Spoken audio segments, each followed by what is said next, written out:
What's in the basket? Well, let's have a look, shall we? Oh, reach right down. Haha, no sharp teeth this time, guys. And no soft, smelly stuff either. Oh, getting there now, getting there now. Just a little bit further, just a little bit further. Ah, got it. Oh, damn. I'm stuck. I'm stuck. Can't get my hand out. Oh, help, help, help. Damn.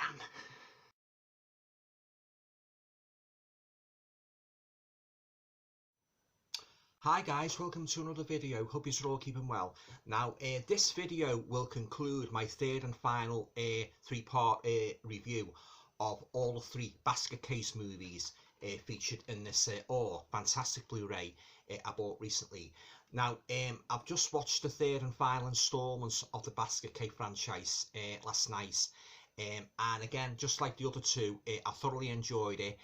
Yeah, so I'd highly recommend this Blu-ray to anybody if you haven't seen the basket case movies, or if you have and you want a good Blu-ray set in your collection, this is the one to get, guys. Yeah. Okay, so before I give you my thoughts on basket case 3 as a whole, I'll just give a little bit of background on it. Yeah. Okay, so basket case 3 is a 1991 horror comedy movie. Written and directed by Frank Henenlotter and Robert Martin. Now, it stars Kevin Van Hentenryck, who reprises his role as Dwayne Bradley, from the previous two movies. Annie Ross is back again as Granny Ruth. Jackson 4 and Jim Grimshaw also co-star.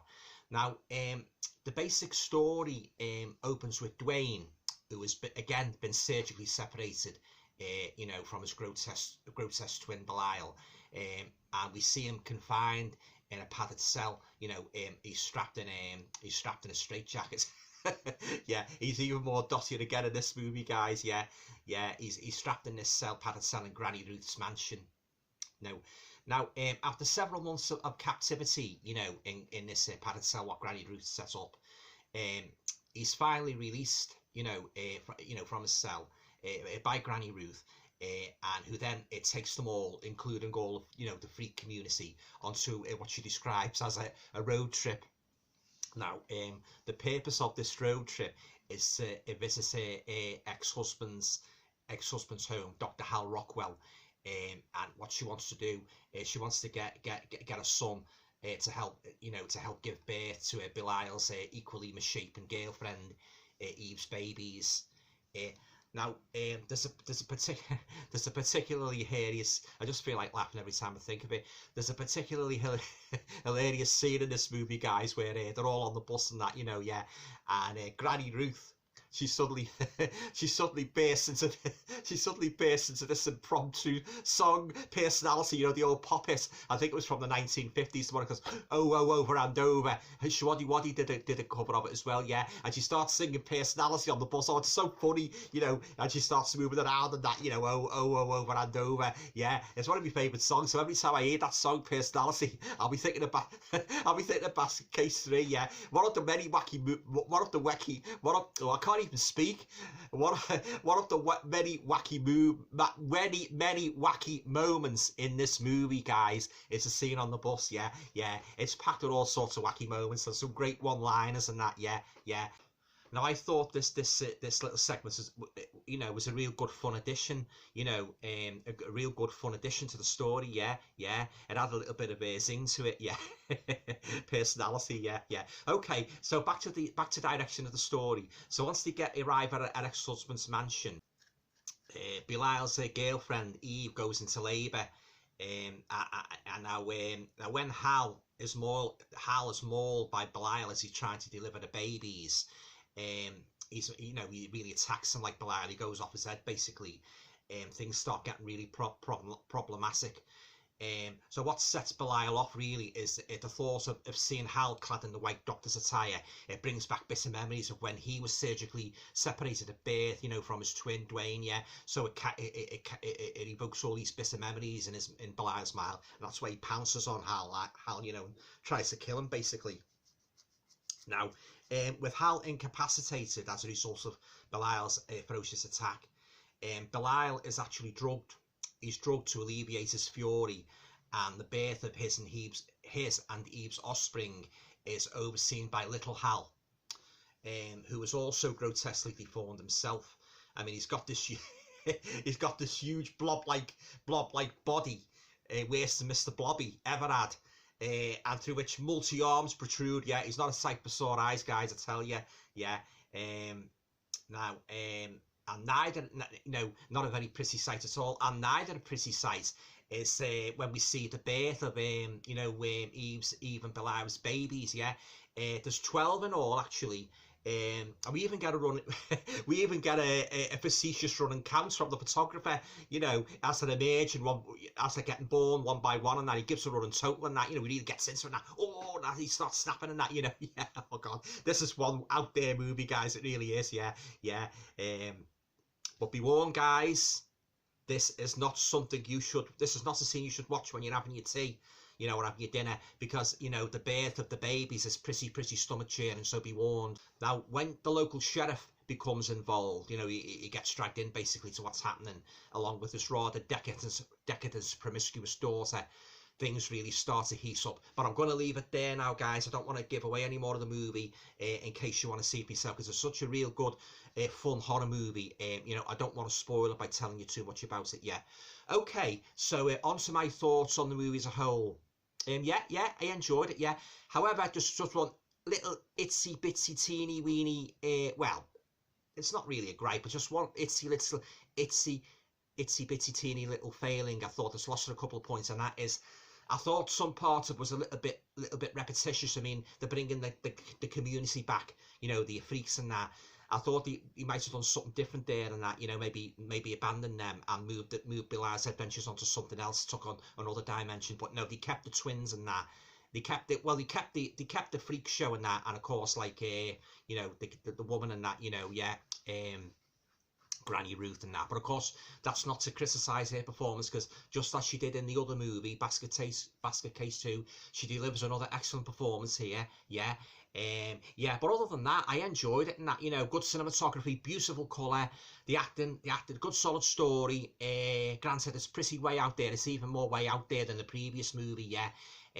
It's not a movie to be taken too seriously, and the babies and that, they prove to be even more, just as ferocious and menacing as Belial, their dad. Yeah, they're not sort of like innocent little mites, in the what's the name, in the cradle and that. Oh yeah, when they strike, guys. Yeah.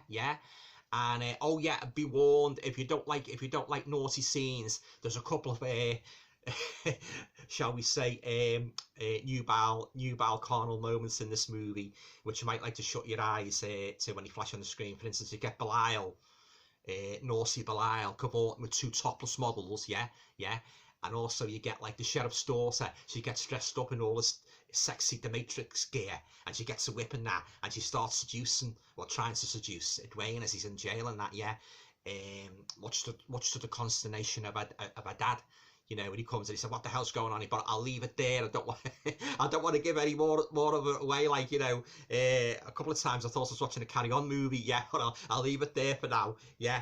And there's another scene that stays in my mind. But it's not a naughty one.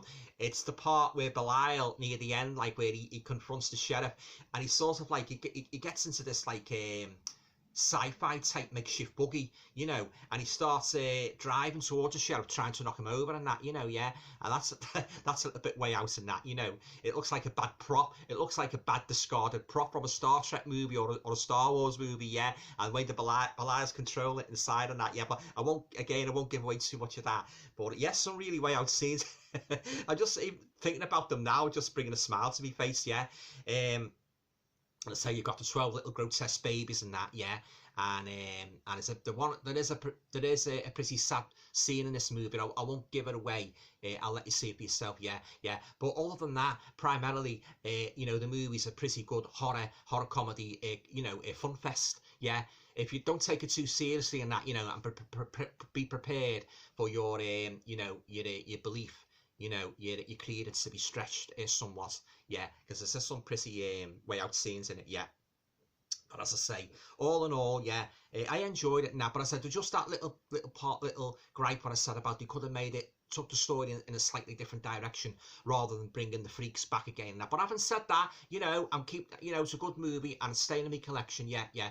Okay, so onto a scale of 1 to 10 now. I think I will give this one, Basket Case 3, an 8 out of 10. Just because, as I say, lost 2 points just because of the slight repetition, bringing the freaks back and that, you know, thought it got a little bit samey and that, yeah, and they weren't really scary, they were more fun, they were more like fun to watch rather than scary and that, yeah, yeah. But yeah, on the whole, I enjoyed Basket Case 3, yeah, yeah, and as I say, I must again warn you about the stomach churning scene when the babies are born and that, you know, make sure you're not eating anything and that, because I think you'll, I think you'll be reaching for the off button, guys, yeah, yeah. Okay, so this video concludes my my 3-part video series review of the Basket Case trilogy. Yeah, yeah. So I say, if you haven't got this set, I highly recommend it. Like, you know, you go out and get yourself a copy, because they're all fun movies and that. Yeah, and admittedly the first one is just that little bit more darker and grittier than the subsequent 2. But all in all, a great franchise. And to be honest, I'm glad they left the story where it was, because I can't really conceive any scenario where they could take, what's the name, any further, Dwayne and his monstrous Siamese twin Belial. I think they've said all they've got to say now, you know, about the Basket Case saga. So there you go. Yeah, I just showed you the back again there, guys. Yeah, it's a great little Blu-ray set in that. Yeah, and if you like a good fun horror movie, with strange mutants in, I think you will enjoy Basket Case. Yeah, yeah. So there you go. So I hope you enjoyed it and that. Yeah, good fun watch, Basket Case 3, as of course are the other 2. And very well directed, lovely cinematography, all good actors and that. Quite a few scenes in it you stay in your mind, especially personality. Over and over and over and over again, it will stay in your mind. Yeah, yeah. Okay, guys, well, that concludes my review of the Basket Case trilogy. Have you seen any of the Basket Case movies? Leave your comments down below. You know, I'd be very interested to hear what you thought of them. Have you got a particular favourite? How do you rank these movies? Yeah, yeah. Anything, you know, leave your comments. You always reply in that, and I always enjoy talking about horror movies, particularly some of the likes of these Way Out movies from the 80s and that. Yeah, always love to discuss horror movies with my followers and that. It's a great joy in that, you know. Yeah, sharing all other films and that. Yeah, but as I say, this is staying in my collection. Yeah, I've still got the old DVD of the original Basket Case, you know, from the early 80s. Yeah, 1982. So I must probably throw that on eBay. Yeah, yeah. And I do believe there's an Arrow version and that with more special features. Yeah, yeah, yeah. But anyway, that's my review of this one by Second Sight Movies. Yeah.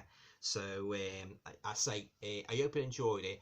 And if you like the video, you know the usual. Please feel free to share, subscribe, comment, and all going well. I'll talk to you all again soon. Stay safe. Thanks for watching, guys.